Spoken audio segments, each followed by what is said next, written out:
lagi.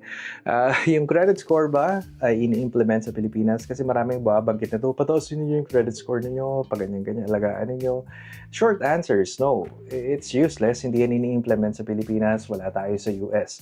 Actually, ang pinakamahigpit na country lang na nag-i-implement ng credit score ay US. So, kadalasan, ang ginagawa ng mga vlogger, kung ano napapanood nila sa mga US vlogger, mga American vlogger na gumagawa din ng credit card, kinokopya din nila yung content, tapos tinatagalize or tinatagalan nila. The thing is, may mga sinasabi doon na doon lang nag-work. Isang example dyan ay credit score. Hindi naman binavalue yung Filipino based sa credit score dahil unang-una sa lahat, wala naman tayong perfect credit bureau.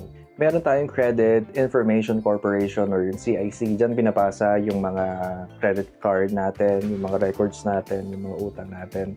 Pero yung score itself, hindi yan in-implement. Meron tayong tinatawag na credit